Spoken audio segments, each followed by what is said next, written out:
I was holding a stack of dessert plates when my mother-in-law announced we were moving in with her. Christmas Eve. We were at her house. I'd just cleared the table and I was standing there with my hands full when she tapped her wine glass like she was making a toast. Everyone went quiet. She smiled at me, and then at my husband Daniel, and said she had wonderful news. She said after the new year we'd be moving in to help her around the house, and she was so grateful we were willing to make the sacrifice. I just stood there. I didn't know what she was talking about.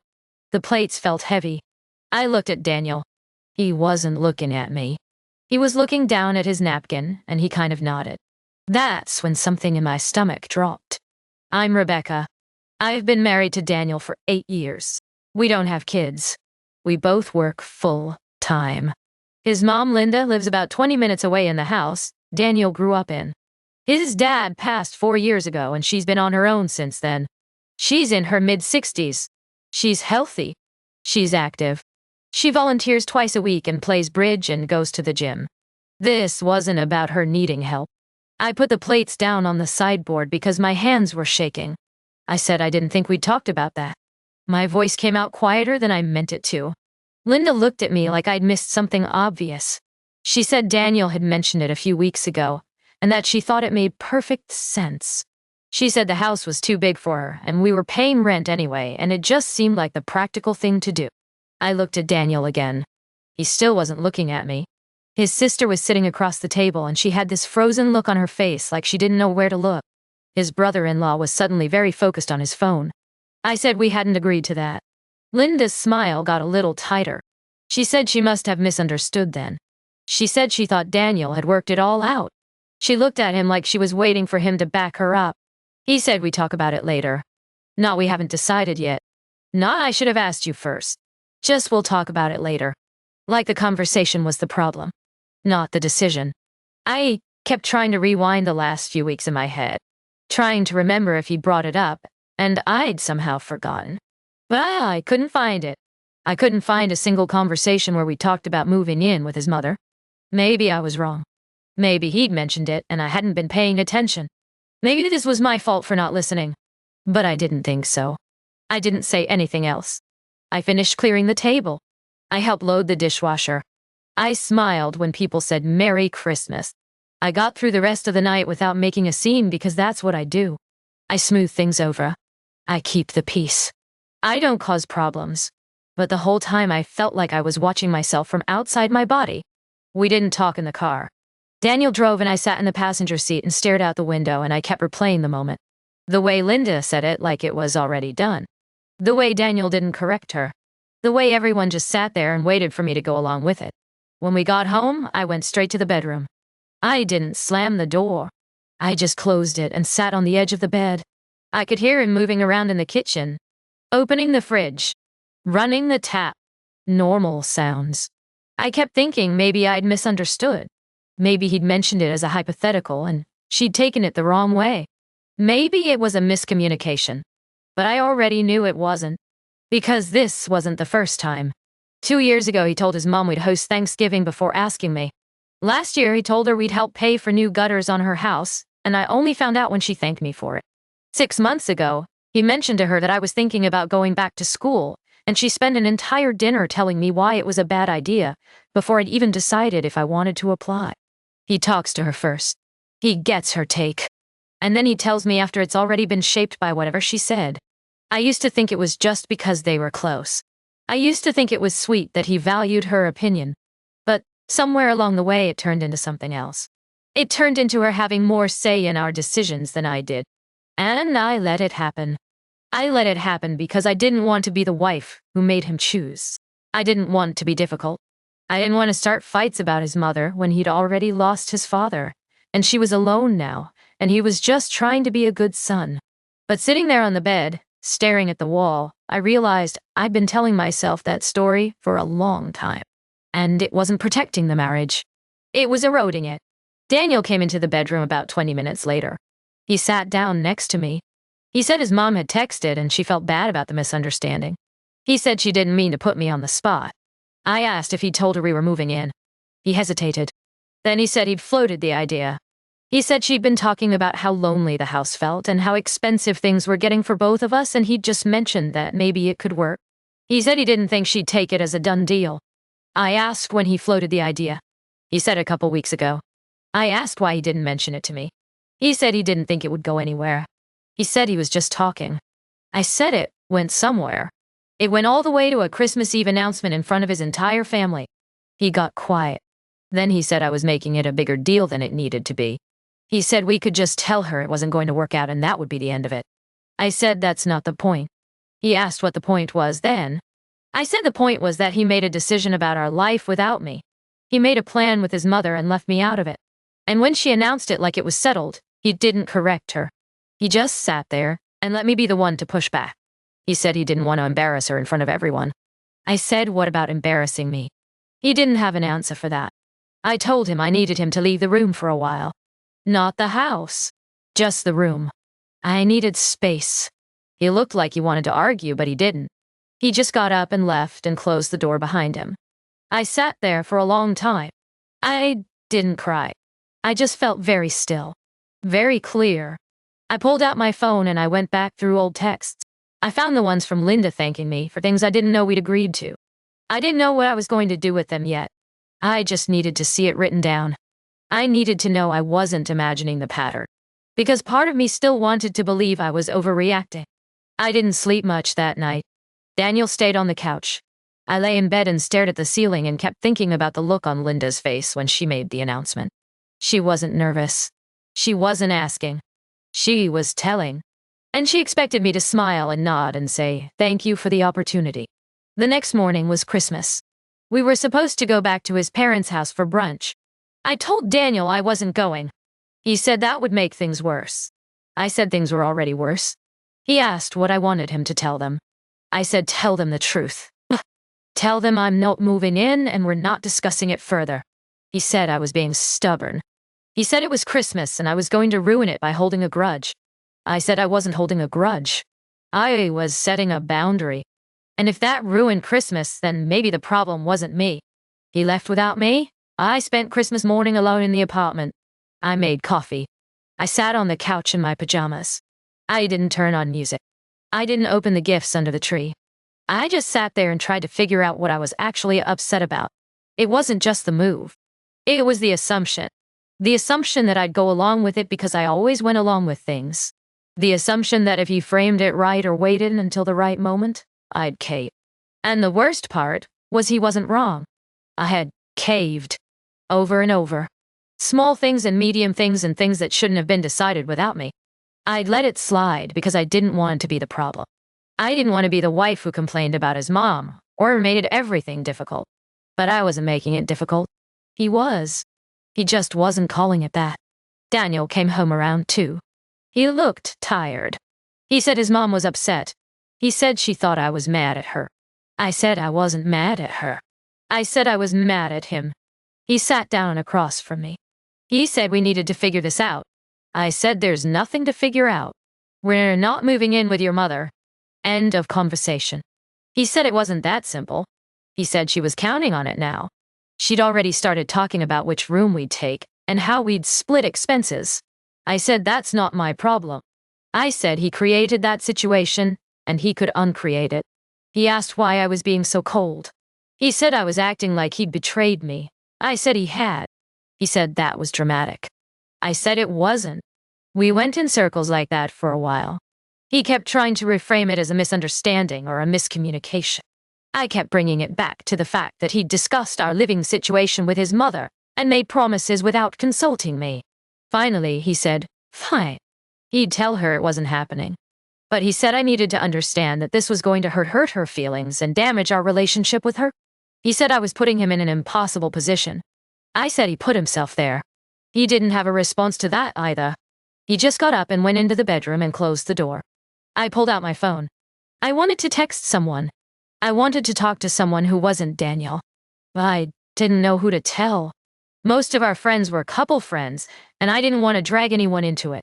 My parents lived across the country, and I didn't want to worry them on Christmas. So I just sat there.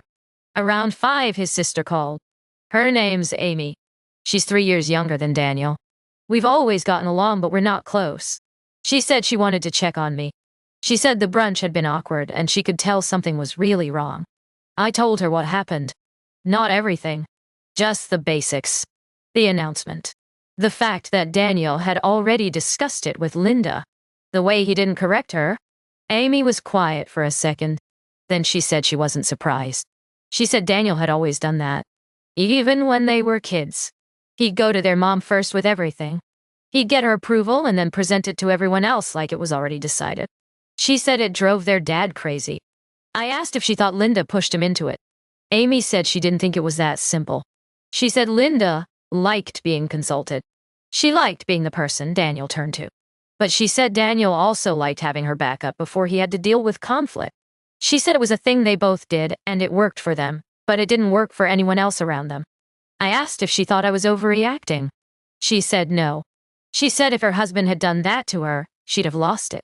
She said she was honestly impressed I'd stayed as calm as I did. That helped. Just hearing someone say I wasn't being unreasonable. It helped. After we hung up, I felt a little less alone. But I also felt something else. I felt like I'd been seeing the situation wrong. I'd been treating it like a one-time mistake. But it wasn't. It was a pattern. And the pattern wasn't going to change just because I'd finally pushed back once.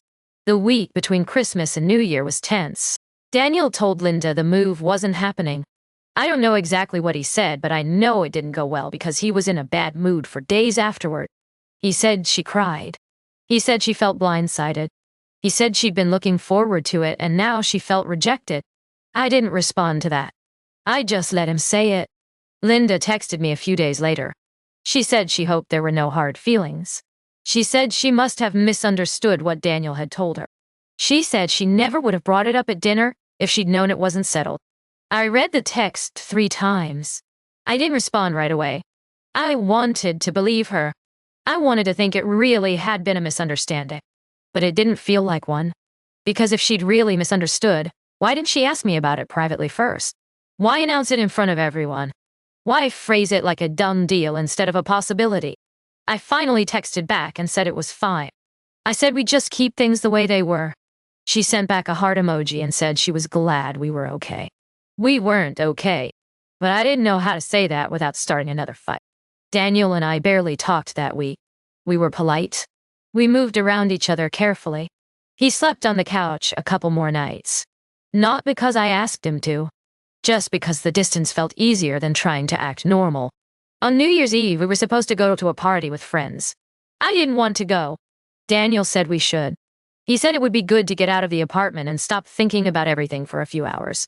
I said I didn't think I could pretend to be fine. He said I didn't have to pretend.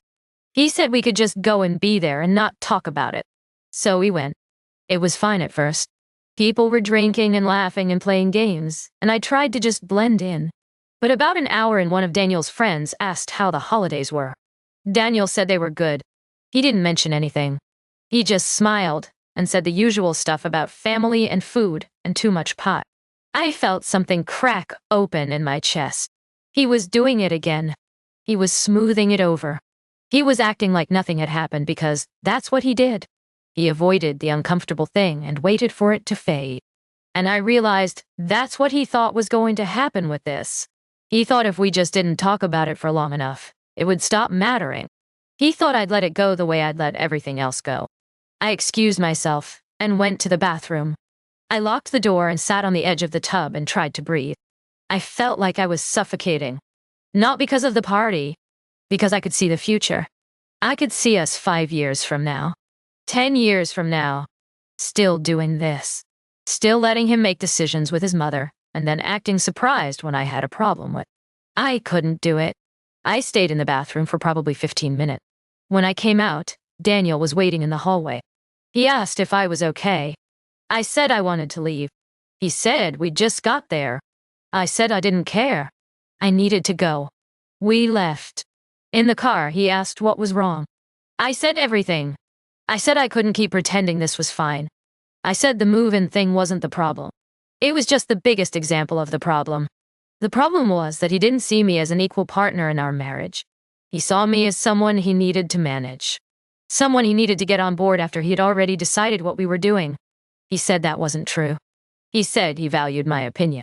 I said then why didn't he ask for it before telling his mother we'd move in? He said he already explained that. He said it wasn't supposed to be a real plan. I said then why did she think it was? He didn't answer. I said I wanted to go to counseling. He said we didn't need counseling. I said I did. I said I needed help figuring out if this marriage could actually work, or if I was just going to spend the rest of my life being the last person to find out what we were doing. He got very quiet. Then he said he didn't think it was that bad. I said it was. I said I'd been minimizing it for years because I didn't want to rock the boat. But the boat was already rocking. It had been rocking the whole time. I was just the only one pretending it wasn't. He pulled into a gas station parking lot and stopped the car. He turned to look at me. He said he didn't realize I felt that way. I said I'd been telling him. Maybe not in those exact words. But I'd been telling him in 100 small ways, and he hadn't been listening. He asked what I wanted him to do. I said I wanted him to stop talking to his mother about our life before talking to me. I wanted him to stop making plans without me. I wanted him to have my back when she overstepped, instead of leaving me to be the bad guy. He said he could do that. I said I needed him to prove it. Not just say it. He nodded. He looked scared. I don't think I'd ever seen him look scared before. We drove home in silence. I found a couples counselor the first week of January. Daniel didn't argue. I think he was worried that if he did, I'd leave. I wasn't sure I wouldn't. The counselor's name was Dr. Feldman. She was older. Dying. She had this way of asking questions that didn't feel like an attack, but still made you answer honestly. The first session was awkward. We both gave the sanitized version of what happened. I said we had communication issues. Daniel said we'd had a disagreement about family boundaries. Feldman listened and then asked if we could give her an example. I told her about Christmas Eve.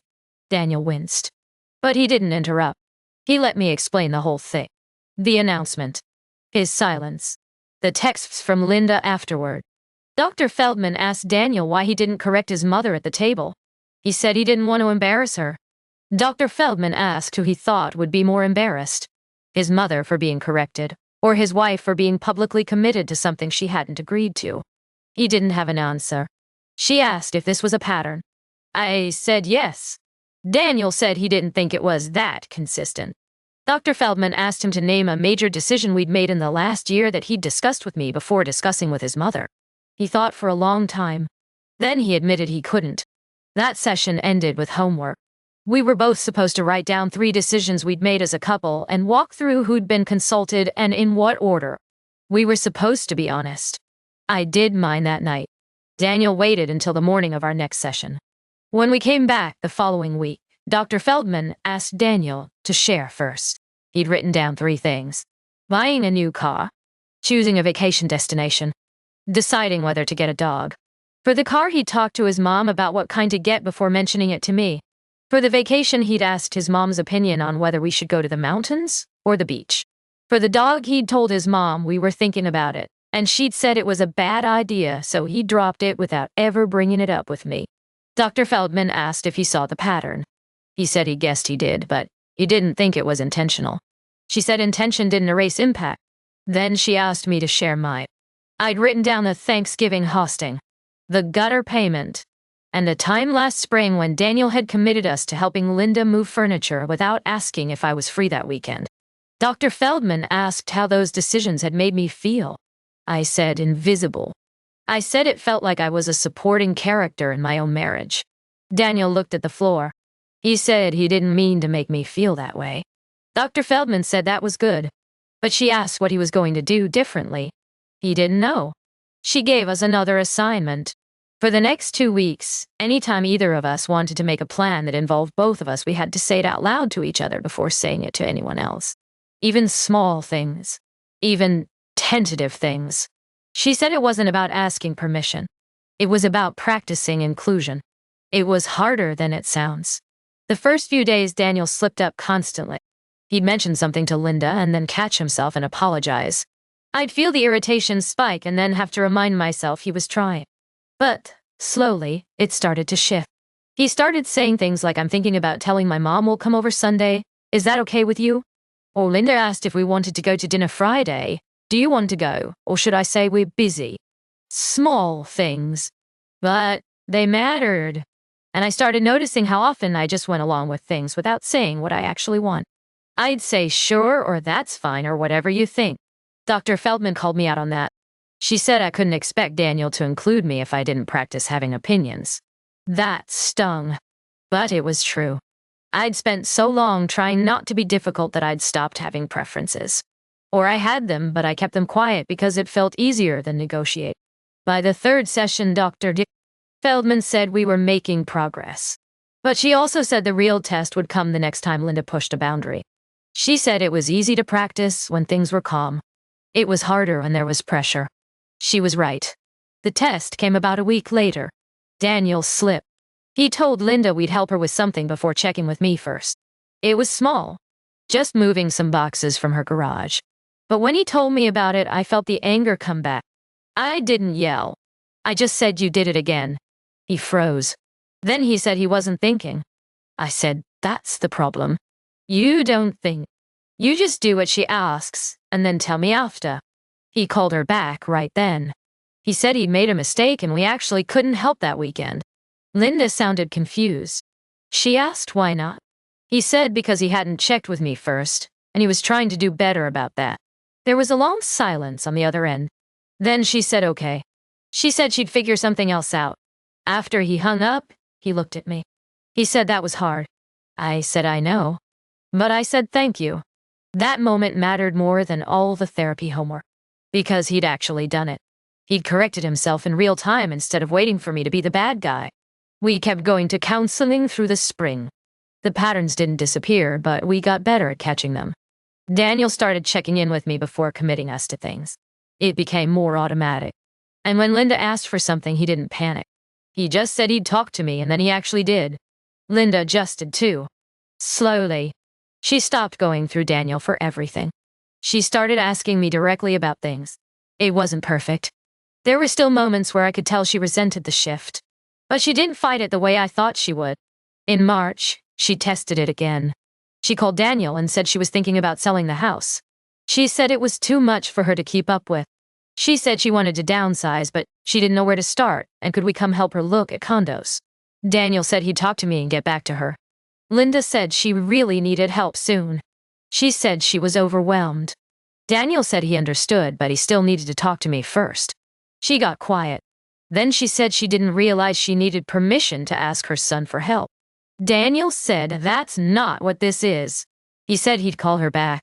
When he told me about it, I could see he was rattled. I asked if he thought she was actually selling the house. He said he didn't know. He said she'd mentioned it before, but never seriously. I said it felt like a test. He said maybe. But he said even if it was, we should probably still help her. I said I agreed. But I said we should set limits. We could go look at a few places with her, but we weren't going to manage the whole process for her. Daniel called her back and said we'd go look at condos with her one Saturday. But that she'd need to work with a realtor for the rest of it. Linda said that was fine. She sounded relieved. We went with her that Saturday. It was awkward at first. Linda was overly polite. She kept thanking us for coming like we were doing her a huge favor. But as the day went on, she relaxed a little. We looked at 3 places. She didn't like any of them. By the end, she admitted she didn't think she actually wanted to move. She said she just felt lonely sometimes. Daniel asked if she thought about joining more groups or reconnecting with old friends. She said she had a few friends, but it wasn't the same as family. I didn't say anything. I just let them talk. On the drive home, Daniel said he felt bad for her. I said I did too. But I said that didn't mean we had to fix it for her. He said he knew. But he said it was hard to watch her struggle. I said it was. But I said she was an adult. She'd figure it out. He nodded. He didn't argue. A few weeks after that, Linda called and asked if we wanted to come to dinner. Just the 3 of us. Daniel checked with me first. I said, okay. The dinner was fine. Linda didn't bring up moving in. She didn't bring up selling the house. She just talked about normal things. Her bridge group. A show she was watching. A recipe she wanted to try. It felt like the first time in months we'd had a conversation that wasn't loaded with something else underneath it. When we left, she hugged us both, and said she was glad we came. She didn't say anything about how long it had been, or how she missed seeing us more. She just said she was glad. In the car, Daniel said that went better than he expected. I said it did. He asked if I thought things were going to be okay. I said I didn't know. But I said they were better than they were. He seemed satisfied with that. By May, Dr. Feldman said we'd made significant progress. She said the patterns weren't gone, but we had tools now. We knew how to interrupt them. She asked if we wanted to keep coming or if we wanted to step down to once a month. Daniel said he wanted to keep going once a month. He said it helped to have someone outside the situation holding us accountable. I agreed. We've been doing that since. Once a month. Just to check in. Sometimes we don't have much to talk about. Sometimes something comes up and we need to work through it. But it feels different now. It feels like we're actually on the same team. Linda still has her moments. A few months ago, she asked if we'd thought about moving closer to her. Daniel said no. She said she was just asking. He said he knew, but the answer was still no. She dropped it. That would have turned into a whole thing a year ago. But now it didn't. I don't think our marriage is perfect. I don't think Daniel's relationship with his mother is ever going to be simple. But I do think we have a foundation now that we didn't have before. We have a rule. Big decisions get discussed between us first. Always. No exceptions. And when that rule gets tested, we go back to Dr. Feldman and we figure out why. I still think about Christmas Eve sometimes. The way Linda stood up and made that announcement like it was already settled. The way Daniel just sat there. The way I felt holding those plates with my hands shaking and not knowing what to say. But I also think about the conversation in the car on New Year's Eve. The way I finally said out loud that I couldn't keep doing this. The way he looked scared. The way that fear turned into action. I don't know if we would have made it without that moment. I think we might have just kept limping along. Me getting quieter. Him getting more defensive. The gap between us getting wider until one day we woke up and realized we didn't actually know each other anymore. We're not there. We're here. And here is better.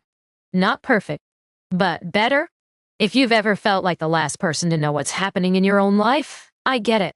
It's disorienting. It makes you question everything. But if it matters to you, it matters. And you don't have to wait for permission to say so. Thanks for listening. If this one landed, I'd appreciate it if you hit the like button. We post new stories every day at 9 a.m. and 3 p.m. Eastern. Take care of yourself.